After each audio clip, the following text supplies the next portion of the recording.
नमस्कार दोस्तों। आज आपके बीच फिर से एक नए बहुत ही इंटरेस्टिंग टॉपिक के साथ उपस्थित है। आज हम लोग जिस टॉपिक के बारे में डिस्कशन करने जा रहे हैं वह है ग्रीनलैंड के बारे में।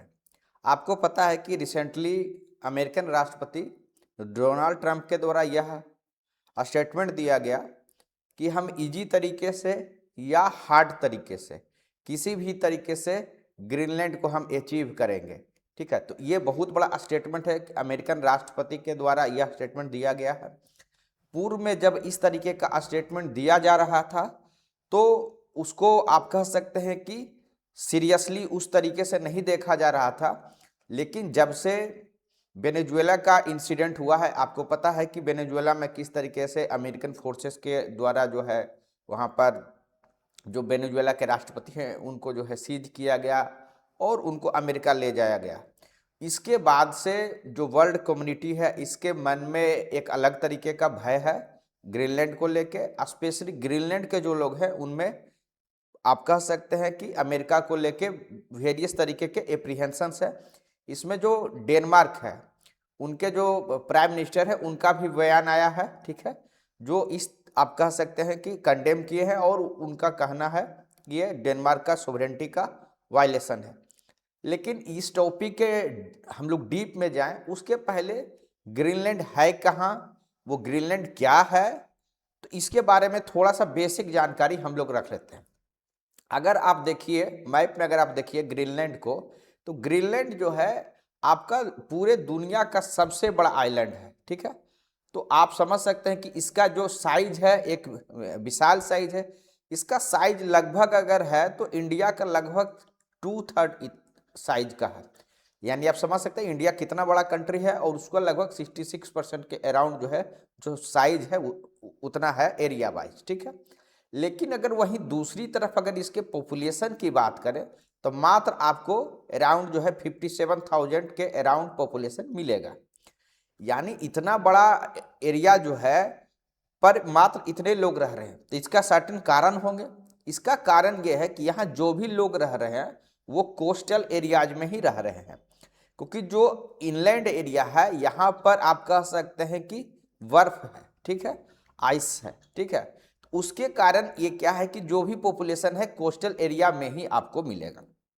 जब इस तरीके का है एरिया, आप कह सकते हैं जोग्राफिकल आइलैंड है जहाँ सिर्फ आइस है, तो उसमें अमेरिका को क्या इंटरेस्ट है, तो ये चीज़ें हम लोग आगे देखेंगे कि क्या इंटरेस्ट है। तो सबसे बड़ा बात क्या है कि सबसे बड़ा जो है आइलैंड है, पॉपुलेशन बहुत कम है, कोस्टल एरिया में रहते हैं। और यहाँ का यह भी आप जान लीजिए कि इसका जो गवर्नेंस कैसे चलता है, ये अभी जो है 18वीं शताब्दी से ही, 18th सेंचुरी से ही ये डेनमार्क का जो किंगडम ऑफ डेनमार्क है उसके अंतर्गत है। ठीक है, यानी डेनमार्क गवर्नमेंट का जो है इस पर कंट्रोल रहता है। लेकिन इसमें एक आपको ये चीज भी ध्यान रखना, अगर आप दूरी देखिए डेनमार्क से बहुत अधिक है, तो इसीलिए ये क्या है कि यहाँ पर आप कह सकते हैं कि एक ऑटोनोमस टेरिटरी के रूप में काम करता है। ठीक है, लेकिन दो क्षेत्र को छोड़ के अगर कहीं पर डिफेंस का मैटर हो या फिर उनके फॉरेन अफेयर्स का मैटर हो, ठीक है, तो उसको छोड़कर बाकी जितने मैटर्स होते हैं उस पर जो है वो ऑटोनोमस तरीके से जो ग्रीनलैंड का जो है क्षेत्रीय सरकार है वो खुद से वहां पर गवर्न करता है। वो ऑटोनोमस बॉडी के तरीके से ग्रीनलैंड काम करता है। यानी वहां जो शिक्षा होगा, स्वास्थ्य होगा, बाकी सारे चीज ग्रीनलैंड के जो लोग हैं वो खुद डिसाइड कर रहे हैं डिफेंस और फॉरेन अफेयर्स को लेते हुए। तो ये चीजें आपको ध्यान रखना है, यानी वहां का पॉलिटिकल स्ट्रक्चर क्या है ये आप समझ गए।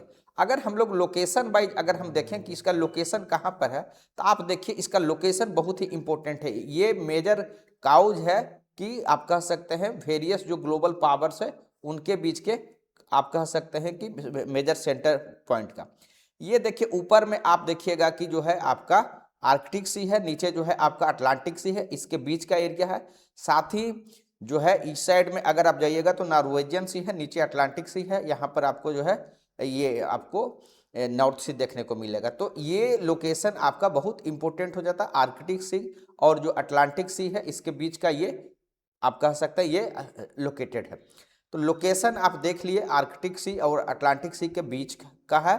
और अगर कॉन्टिनेंट वाइज अगर आप देखिएगा तो यह जो है नॉर्थ अमेरिका का एक पार्ट है। ठीक है, लेकिन किसी कॉन्टिनेंट का पार्ट हो जाने से किसी कंट्री का वो हिस्सा नहीं हो जाता है। जो जिस तरीके से बहुत जो एक्सपर्ट हैं उसको आप कह सकते हैं कि अमेरिका का आप कह सकते हैं कि ज़्यादा क्लोज बताते हैं, तो उसमें एक पॉइंट वो देते हैं कि अमेरिकन जो नॉर्थ अमेरिका का कॉन्टिनेंट का ये पार्ट है तो ये मोर सुटेबल है अमेरिका के लिए। तो ऑल द उस ये क्योंकि सोवरेंटी का आप कह सकते हैं कि वायलेशन है, तो ये चीज़ें आप ग्लोबल स्तर पे एक्सेप्ट नहीं किया जाएगा। तो ठीक है, आगे देखते हैं बाकी डिटेल्स में।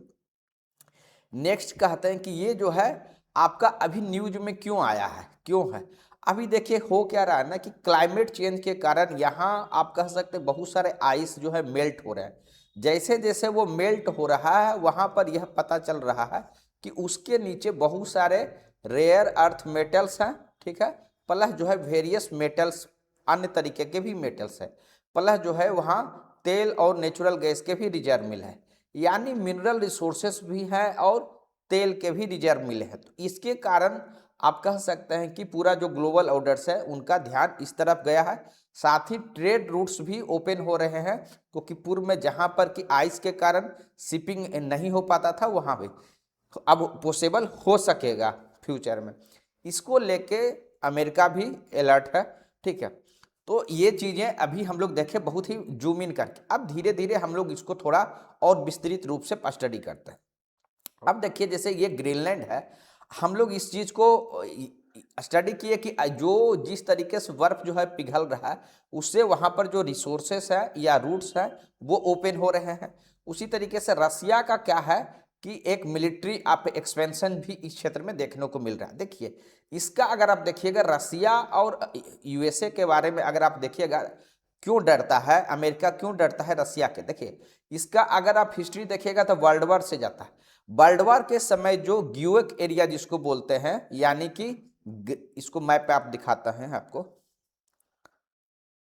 एक मिनट, ये देखिए एरिया है, यानी कि ग्रीनलैंड, आइसलैंड और यूके, ये जो तीन आइलैंड के बीच का एरिया है उसको ग्यूएक गैप कहता है। यानी जी से आपका ग्रीनलैंड है, आई से आइसलैंड है, यूके यूनाइटेड किंगडम। तो इस गैप का यूज करते हुए रसिया क्या कर सकता है कि सबमरीन भेजता था, और आपको पता है कि उस समय जो सबमरीन का यूज करते हुए आप जो है अमेरिका पर हिट करने का कोशिश किया गया था, या कुछ जो है अटैक सबमरीन के द्वारा हुआ भी था।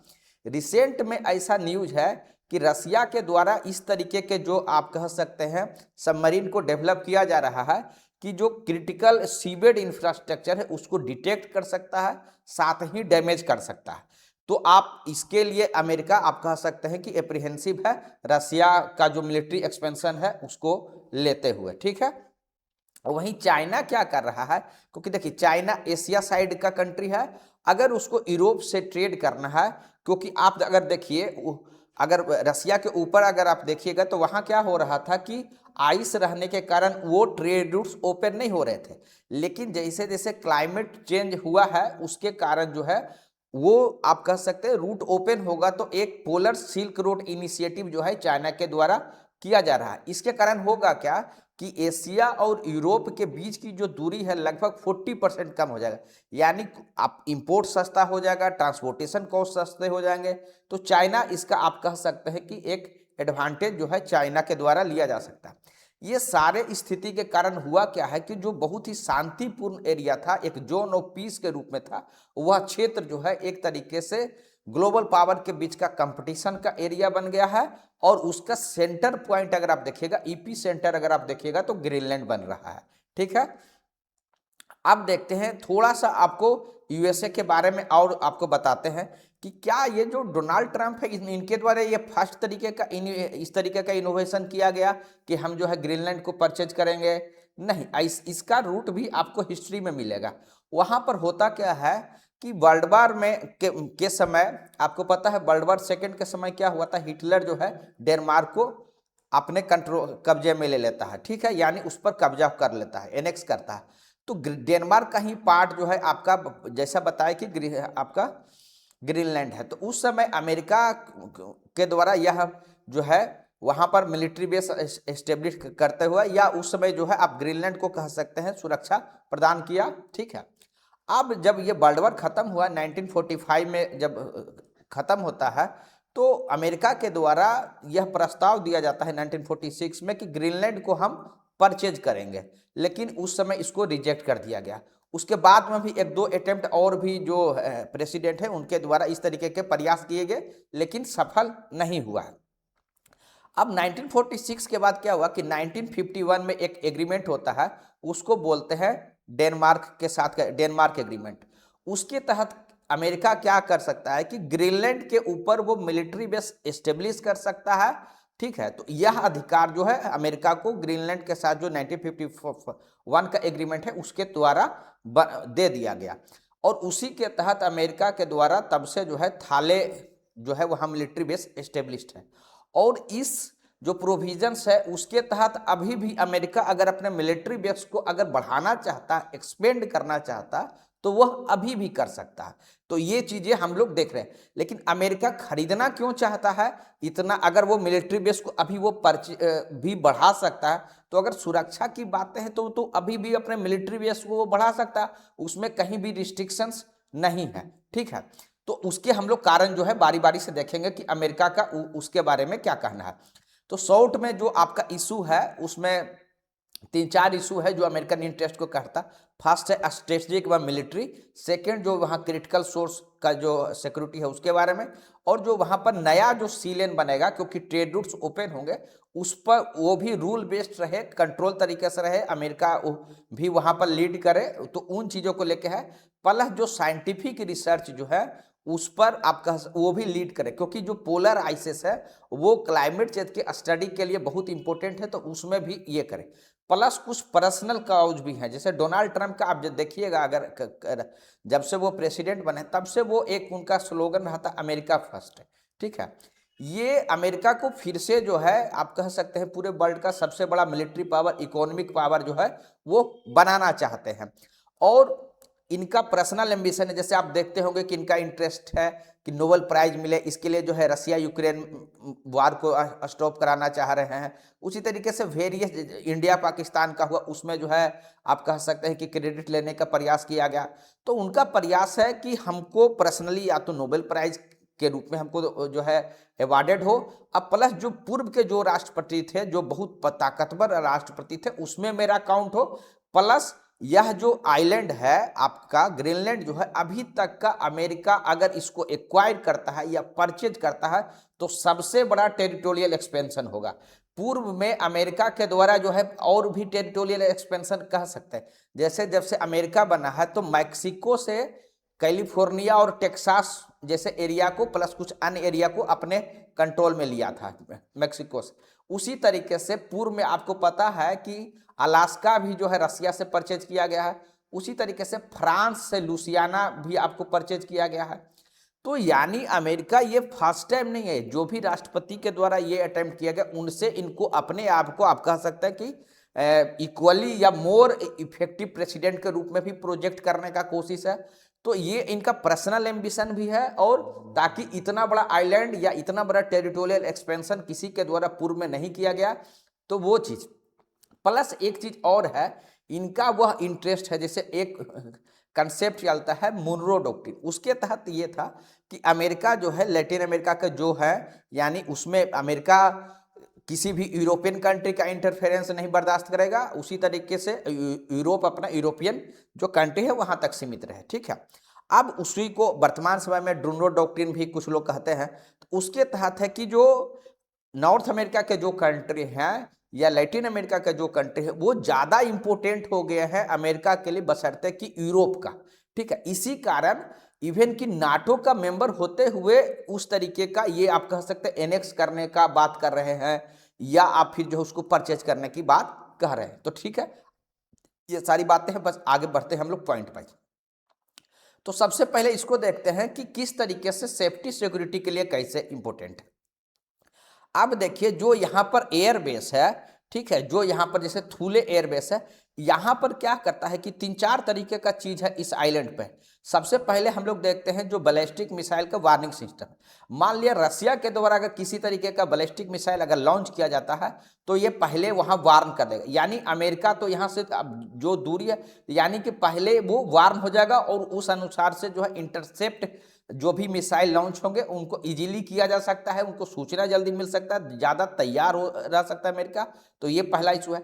उसके बाद सैटेलाइट ट्रैकिंग बेस भी आपका ग्रीनलैंड के ऊपर बना हुआ है, ये देख सकता है। आपको सबमरीन जो आ सकते हैं उसको देख सकता है, जो भी शिप इस एरिया में आप मूव करेंगे, चाहे वो रसिया का हो चाइना का, उसको मॉनिटरिंग किया जा सकता है। प्लस यहाँ रडार सर्विलांस भी है, ठीक है, यानी वो रडार का यूज करते हुए जो भी मूवमेंट है आप कह सकते हैं अदर ग्लोबल पावर्स का या किसी अन्य पावर का भी वो मॉनिटरिंग कर सकते हैं। तो ये भी जो है बहुत ही इंपॉर्टेंट है। और मिलिट्री बेस यहाँ पर है, जैसे थूले एयर बेस है, अगर अमेरिका अभी चाहेगा तो वो डेनमार्क एग्रीमेंट के तहत वो अभी भी अपने एरिया को एक्सपेंड कर सकता है। तो ये चीजें हैं, बहुत इंपॉर्टेंट हो जाता है इसी हिसाब से। सेकंड जो हम आपको बताए ग्यूएक गैप कंट्रोल, ग्रीनलैंड, आइसलैंड और जो यूके के बीच का जो गैप है उसको कहा जाता है, एक तरीके से कह सकते हैं नेवल चोक पॉइंट के रूप में अमेरिका यूज कर सकता है। अब हो चोक पॉइंट किसको बोलते हैं? सपोज करके देखिए कि अगर किसी एनिमी कंट्री को जहां पहुंचना है उसके पहले का एक पॉइंट या ऐसा पॉइंट जहां ही उसका इनकाउंटर हो जाए, यानी अगर अमेरिका तक पहुंचना है तो इसको क्रॉस करके ही जाना है। तो अगर यहाँ पर नेवी अगर अमेरिका का अगर पोजीशन रहेगा तो अगर रसिया की नेवी आ गई या सबमरीन आएगा तो यहीं पर इनकाउंटर होगा, अब जबकि अमेरिका यहाँ से दूरी पर रहेगा। तो इस तरीके से एक नेवल चोक पॉइंट के रूप में जो है आपका काम करेगा, यानी आर्कटिक ओशन से अगर कोई आपका अटलांटिक ओशन में इवन नॉर्वेजियन सी से अगर कोई आएगा तो वहां पर इन चीजों का आप कह सकते हैं नेवल चोक पॉइंट के रूप में जो है आपका काम कर सकता है। इसके लिए ग्रीनलैंड जो है बहुत ही इंपॉर्टेंट आपका रोल है, क्योंकि आप देख सकते हैं कि एरिया कितना नजदीक है। उसी हिसाब से है कि यह जो भी राइवल कंट्री हैं, चाहे वो रसिया आपको बताए कि किस तरीके से वहां पर जो है नए ट्रेड रूट की बात कर रहा है, या आपका रसिया जो है अपने सबमरीन पावर को या नेवल पावर को एक्सपेंड कर रहा है, तो उसको आप कह सकते हैं कि काउंटर करने के लिए इसका यूज किया जा सकता है। ठीक है, तो ये पॉइंट है। नेक्स्ट हम लोग चलते हैं। सेकंड देखिए क्या कहता है कि जो अभी हम लोग इकोनॉमिक अगर एंगल की बात करें, हम लोग अभी तक जियो स्ट्रेटेजिक की बात की। देखिए होता क्या है, अभी अगर आप दुनिया को देखिएगा ना तो दो चीज जिसके पास रहेगा वो ही दुनिया पर राज करेगा। एक तो पहला है ऑयल एवं नेचुरल गैस, दूसरा है डेटा, यानी इलेक्ट्रॉनिक का जमाना आ गया है। अब तो वो जमाना आ गया है जब फ्यूचर में हो सकता है युद्ध भी हो तो रोबोट से हो, ह्यूमन इंटरवेंशन कम से कम होंगे।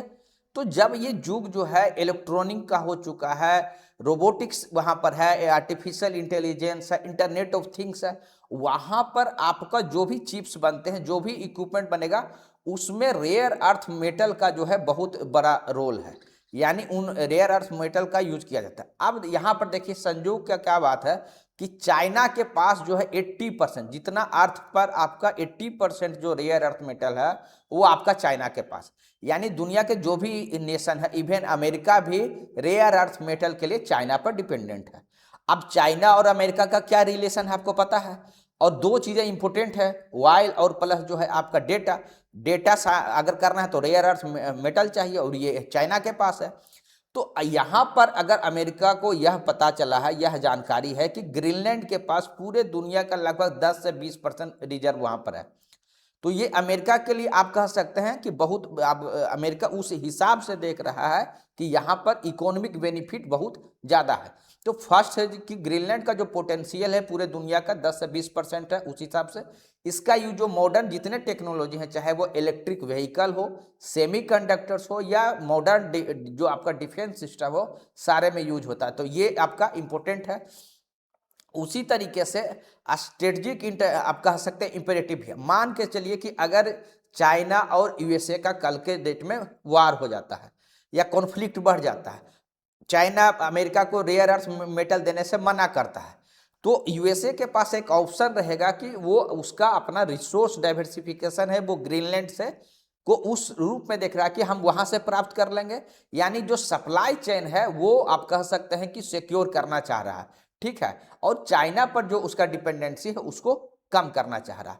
सिर्फ रेयर अर्थ मेटल के साथ साथ वहां पर कुछ अन्य तरीके के मेटल और ऑयल एंड नेचुरल गैस भी मिला है, जैसे यूरेनियम मिला है, जिंक है, ऑयल है एंड नेचुरल गैस है। तो इसके कारण भी अमेरिका इकोनॉमिक यहाँ पर कह सकते हैं कि पोटेंशियल आपको ग्रीनलैंड में आपको दिखेगा। ठीक है, अब हम लोग देखते हैं जो हम लोग अभी तक चर्चा कर रहे थे, पुराने समय में क्या होता है, जो ट्रेड देखिए होता था वो आपका जो आपका स्वेज कनाल है उसके माध्यम से, अगर यूरोप से आना है सपोज कीजिए चाइना, तो ये स्वेज कनाल के माध्यम से हो रहा है। लेकिन जब ये ऊपर का आप कह सकते हैं जिसको कि नॉर्थ सी रूट बोलते हैं, अगर ये आइस मेल्ट हो गया और यहाँ पर सी नेविगेशन पॉसिबल हो गया, यानी जो बड़े बड़े शिप्स है इस रीजन से क्रॉस करके वहां पर पोर्ट पर जाने लगे, तो उसके कारण आपका क्या कह सकते हैं लगभग 40% डिस्टेंस जो है कम हो जाएगा एशिया और यूरोप के बीच का। तो उस समय में स्वेज कनाल का इंपोर्टेंस घटेगा, साथ ही इसमें आप कह सकते हैं ये रूट ज़्यादा ओपन होगा। तो इसके कारण क्या है कि ये बहुत ही जो ग्लोबल लॉजिस्टिक है, जो ट्रांसपोर्टेशन है, उसमें रिवोल्यूशनरी चेंज लाएगा। अब जब इस तरीके का आप कह सकते हैं कि शिपिंग का जो गवर्नेंस होगा उसमें अमेरिका चाहेगा कि फ्रीडम ऑफ नेविगेशन हो, यानी हर कंट्री को यह आज़ादी रहे कि वो फ्री रूप से कर सके, या उससे संबंधित जो भी कानून बने उसमें अमेरिका जिस तरीके से ग्लोबल ऑर्डर का कोई भी कानून बना है, लॉ बना है, उसमें अमेरिका प्रमुखता से उसको आप कह सकते हैं डिक्टेट तरीके से किया है, तो वो चीज़ें फिर से हो। और क्योंकि जो है रसिया का मोनोपोली ना हो, चाइना का मोनोपोली नहीं हो, इस तरीके का भी चीज़ जो है अमेरिका के आप कह सकते हैं ध्यान में है। नेक्स्ट पॉइंट हम लोग देखते हैं, अब है कि जो आपका फ्यूचर है उन चीज़ों पर डिपेंड करेगा। देखिए उस एरिया में अगर आर्कटिक वाला जो रीजन है उसमें अगर नाटो का प्रेजेंस होता है, यानी अगर यूएस का प्रेजेंस होता है, तो नाटो जो है मजबूत फील करेगा यूएस के प्रेजेंस से। देखिए नाटो क्या है ना 32 कंट्री का है उसमें, लेकिन 50% से ऊपर जो अभी भी फोर्सेस हैं वो आपका अमेरिका के हैं। रिसोर्स वाइज भी देखिएगा तो अमेरिका डिपेंडेंट है, यानी अगर यूएस का प्रेजेंस रहेगा तो नाटो जो है उस एरिया में मोर डोमिनेंट रहेगा और अच्छे तरीके से एरिया को आप कह सकते हैं सिक्योरिटी प्रोवाइड कर सकता है, यानी ट्रांस अटलांटिक जो सुरक्षा है वो अच्छे से कर सकता है। तो ये पॉजिटिव में आता है। प्लस जो है मल्टीलेटरल अगर फोरम होगा, ठीक है, यूनिलेटरल नहीं रहेगा तो उसके कारण भी जो कानून बनेंगे, चाहे वो मिनरल को एक्सप्लॉइट करने के लेके हो या सी नेविगेशन को लेके हो, वो बेहतर बनेंगे। ठीक है, साथ ही जो है उसके कारण क्या होगा कि जो पोलर रिसर्च है या सी लेवल जो राइज हो रहा है उसके बारे में स्टडी करना भी बेहतर हो सकेगा। ठीक है, अब हम लोग नेक्स्ट देखते हैं कि ये स्टैंड ऑफ क्या क्या है। दो अगर इतना सब कुछ हम लोग पढ़े तो इसके बीच में डोनाल्ड ट्रंप का क्या स्टैंड है और इसमें जो ग्रीनलैंड के जो प्राइम मिनिस्टर है उनका क्या स्टैंड है। देखिए जो राष्ट्रपति है उनका, जैसा कि ओपनिंग रिमार्क में हम बोले थे कि जो है डोनाल्ड ट्रंप का कहना है कि इजी वे या हार्ड वे हमको ग्रीनलैंड को प्राप्त करना है, क्योंकि यह अमेरिका के लिए एब्सोल्यूट नेसेसिटी है, यानी नेशनल सिक्योरिटी के लिए एब्सोल्यूट नेसेसिटी बताते हैं। वहीं दूसरी तरफ जो ग्रीनलैंड के लोग हैं वो क्या कहते हैं कि हमें डेनमार्क पसंद है, वी चूज डेनमार्क। डेनमार्क उसको जो है अपन के जो स्टेटमेंट है उनका यह कहना है कि यह सोवरेंटी का, नेशनल जो सोवरेंटी है उसका वायलेशन है और इसके कारण कॉन्स्टिट्यूशनल क्राइसिस आ सकता है। साथ ही उसको वो उस तरीके से बोलते हैं कि यह अगर इस तरीके का अगर मिलिट्री इंटरवेंशन होता है तो यह जो है नाटो का अंत होगा। ठीक है, तो यह रिमार्क्स जो है दिया गया है। अब देखिए अगर आप हकीकत में देखिएगा, अगर दोनों का मिलिट्री माइट में अगर आप तुलना कीजिएगा तो अमेरिका के पास इतना मिलिट्री माइट है, इतना रिसोर्सेस है कि एक्सपर्ट यह मानते हैं कि वह अमेरिका के सामने एक दिन भी नहीं टिक सकेगा, क्योंकि दोनों बहुत मिनिमम जो है 1000 में मात्र जो है आप कह सकते हैं आर्मी है ग्रीनलैंड में, जबकि ह्यूज अमाउंट में, ह्यूज नंबर में जो है आपका आर्मी की पर्सनल की संख्या जो है आपका, इवन रिसोर्स बहुत ज़्यादा है अमेरिका के पास। लेकिन बात सिर्फ अब ग्रीनलैंड, डेनमार्क और यूएस का नहीं है, बात है कि नाटो का। नाटो में क्या प्रोविजंस है वो हम आगे के स्लाइड में देखेंगे और किस तरीके से यूके या बाकी लोग रेस्पॉन्ड करेंगे वो हम लोग देखेंगे। ठीक है, सबसे पहले देखते हैं अगर इस तरीके का चीज होता है तो उसका ग्लोबल कॉन्सिक्वेंस क्या होंगे, उसका प्रभाव क्या पड़ेगा। यह बात तो बिल्कुल आप समझ गए होंगे कि जो राइवलरी है वो बढ़ जाएगी।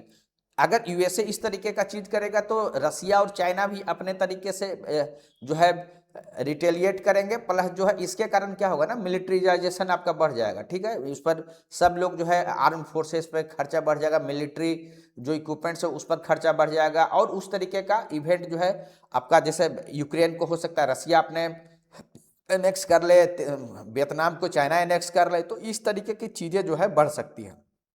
दूसरा जो बड़ा होगा वो नाटो जो है आपका फ्रैक्चर हो जाएगा। नाटो में पूर्व में भी आप कह सकते हैं कि मन के आप बहुत बार ऐसे इशू आए हैं, जैसे कि स्वेज क्राइसिस के समय उस तरीके का इशू आया है, और सेवरल मोमेंट ऐसे आए हैं, जैसे कि इराक के में जब इंटरवेंशन हुआ था अमेरिका का सद्दाम हुसैन के समय, उस समय भी हुआ। तो पूर्व में भी आप कह सकते हैं कि चीजें आप डिसकंटेंटमेंट रहा है वेरियस नेशन के बीच, लेकिन उस तरीके का अब कहीं पर आप नहीं कह सकते हैं कि जो बाहर निकल के नहीं आए। मात्र एक बार जो ही पूरा नाटो जो है एक साथ मिलिट्री यूज करने का फैसला अभी तक पूरे इतिहास में लिया है, जब अमेरिका पर 2001 में 11 सितंबर को जो टेररिस्ट अटैक हुआ था तभी लिया था, लेकिन अन्य मौके पर किसी भी तरीके का मिलिट्री यूज नहीं हुआ है नाटो के द्वारा। लेकिन इस समय स्थिति क्या है कि जब अगर डेनमार्क के ऊपर अगर अटैक होता है, यानी डेनमार्क के पार्ट के रूप में ग्रीनलैंड के ऊपर होता है, तो उसके कारण यह एक एक्सपर्ट के द्वारा यह बताया जाता है, यह एक हकीकत है कि जो बाकी यूरोपियन नेशंस है वो रिप्लाई नहीं करेंगे, रिटेलिएट या आर्मी आप कन्फ्रंटेशन यूएसए का नहीं करेंगे, लेकिन जो डिस्ट्रस्ट है वो बहुत बढ़ जाएगा। और जो एक आप कह सकते हैं कि कलेक्टिव डिफेंस का जो कंसेप्ट था, जो आर्टिकल 5 है नाटो का, उसके तहत जो है उसका आप कह सकते हैं उस पर ट्रस्ट लोगों का हट जाएगा, वहां के जो भी कंट्री है उनका भरोसा, और नाटो आप कह सकते हैं कि फ्रैक्चर हो जाएगा, या हो सकता है समाप्त भी हो जाए। कलेक्टिव डिफेंस किसको कहते हैं? उसमें है कि अगर नाटो का कोई भी मेंबर के ऊपर अगर किसी कंट्री के द्वारा अगर आर्म्ड तरीके से जो है अटैक होता है, तो बाकी कंट्री के ऊपर भी यह हमला माना जाएगा और वो उस तरीके से रिप्लाई करेंगे। ठीक है, तो अब ऐसे केस में क्या होता है भविष्य में देखने की बात है।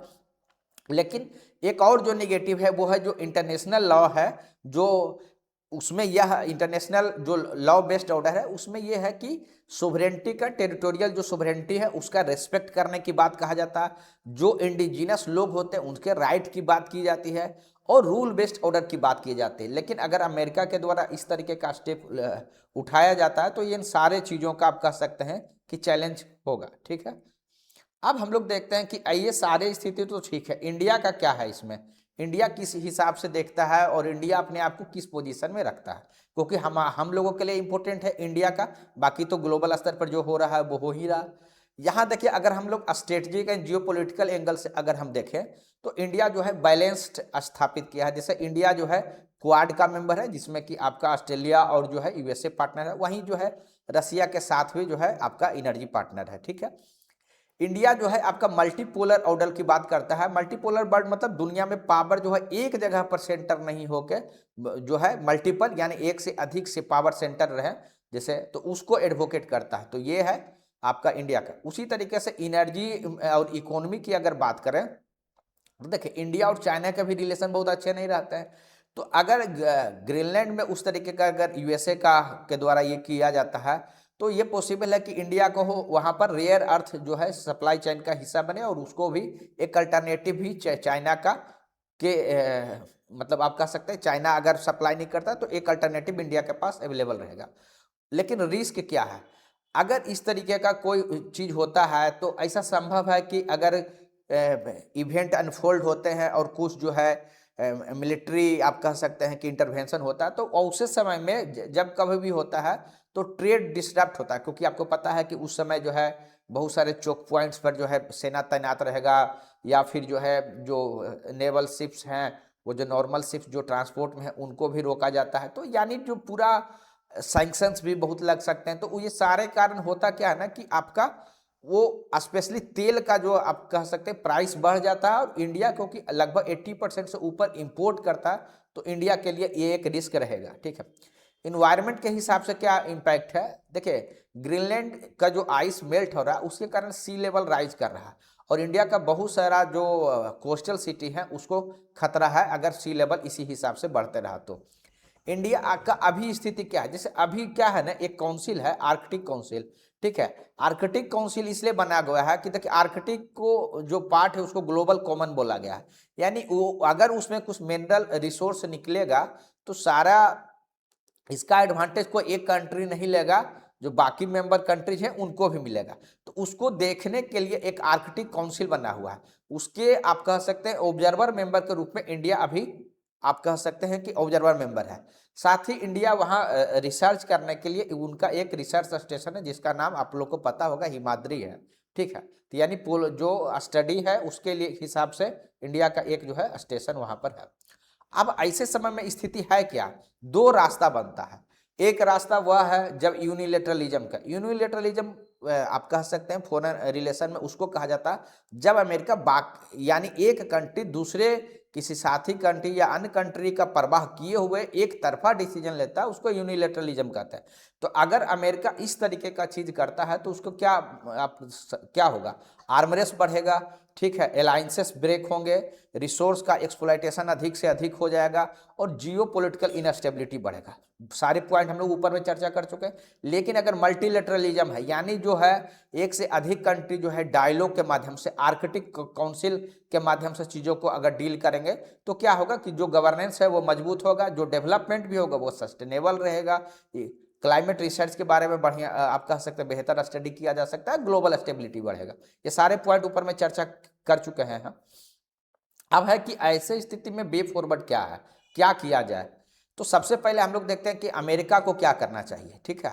अमेरिका को देखिए अभी जो उनका माइंडसेट है कि हमको एक्वायर कर लेना चाहिए, उस माइंडसेट से निकल के उनको जो पार्टनरशिप मॉडल पे मूव करना चाहिए ताकि जो डेवलपमेंट हो वो ज्वाइंट डेवलपमेंट हो और वो एक बेहतर तरीके से आप कह सकते हैं उसका विकास हो।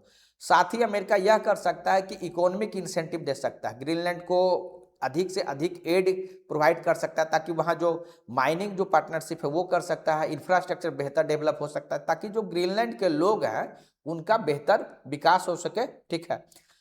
साथ ही ये क्या किया जा सकता है, जो वहाँ का जो आप कह सकते हैं डेनिश जो सोवरेंटी है यानी डेनमार्क का जो संप्रभुता है उसको रेस्पेक्ट करना चाहिए और जो ग्रीनलैंड के लोग हैं उनका जो आप कह सकते हैं इंडिजिनस राइट है, क्योंकि वो डेनमार्क के साथ रहना चाह रहे हैं तो उनके जो इंडिजिनस राइट है उनको रेस्पेक्ट करना चाहिए। वही है कि वर्ल्ड कम्युनिटी को क्या करना चाहिए, ग्लोबल कम्युनिटी को क्या करना चाहिए। आपको हम बताएं कि एक काउंसिल बना हुआ आर्कटिक काउंसिल, उसमें अभी तक उन मुद्दों पर ज़्यादा डिस्कशन होता था कि अगर मिनरल्स मिलते हैं तो उसको कैसे एक्सप्लॉइट करें।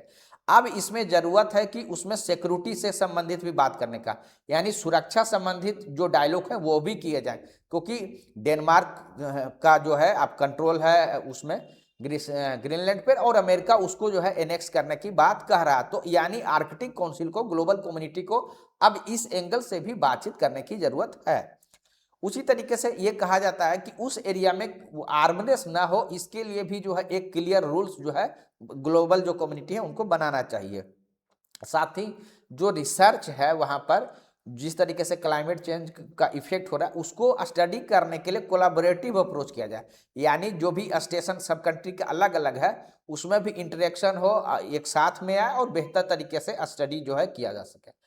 तो अब है कि इंडिया क्या कर सकता है, इंडिया उसमें क्या कर सकता है। इंडिया सबसे पहले जो इंडिया के लिए इम्पोर्टेंट है, क्योंकि जो कोस्टल सिटी है वो आप कह सकते हैं बहुत बैडली इफेक्ट होंगे अगर सी लेवल रेज होता है, तो पोलर जो रिसर्च है कैपेसिटी उसको बढ़ाने की जरूरत है। और इंडिया अभी उसके परमानेंट मेंबरशिप के लिए जो है आप कह सकते हैं अपने आप को जो है प्रोजेक्ट कर सकता है। अभी जो मेंबर है वह ऑब्जर्वर का है, ऑब्जर्वर मेंबर के रूप में अभी उसका मेंबरशिप नहीं है। तो इंडिया जो है अपने ऑब्जर्वर स्टेटस को इंप्रूव करके परमानेंट मेंबर बनना चाहेगा आर्कटिक, ताकि चाहे वो सिक्योरिटी से संबंधित हो या फिर मिनरल एक्सप्लॉयटेशन से जो भी डायलॉग हो, इंडिया डायरेक्टली उसमें पार्टिसिपेट कर सके। उसके बाद जो है जो स्थिति हो रहा है तो इंडिया भी अपना जो रेयर अर्थ मेटल से संबंधित जो आप कह सकते हैं उसको डाइवर्सिफाई करने का जरूरत है। साथ ही इंडिया का जो पोजीशन है वो उस तरीके का पूरे वर्ल्ड स्तर पर जो पोजीशनिंग है उसको बैलेंस करने का कोशिश करे और जो आर्कटिक में रूल बेस्ड आप कह सकते हैं नियम पर आधारित जो है आर्कटिक जो है वो रहे, उस पर जो है इंडिया उसका एडवोकेसी कर सकता है। अब है कि देखिए लास्ट में अब हम लोग उस पर चलते हैं कंक्लूजन के तरफ, ठीक है। अब देखिए लास्ट में ये कहा जाता है कि यह जो एकमात्र रियल एस्टेट डील नहीं है, यानी जो अमेरिका ग्रीनलैंड को यह कह रहा है, देखिए परचेज में एक चीज आपको बताना भूल गए, अमेरिका जो ऑफर दे रहा है कि पर व्यक्ति जो है हम $10 से लेके $100 तक पर व्यक्ति जो है हम उसको पर व्यक्ति हम ग्रीनलैंड को देंगे, ठीक है। तो आप समझ सकते हैं कि किस तरीके से जो है रेट भी अमेरिका के द्वारा जो है बताया जा रहा है, ठीक है। तो कहने का मीनिंग ये नहीं है कि रियल एस्टेट ये डील नहीं है, ये पैसे का बात नहीं है।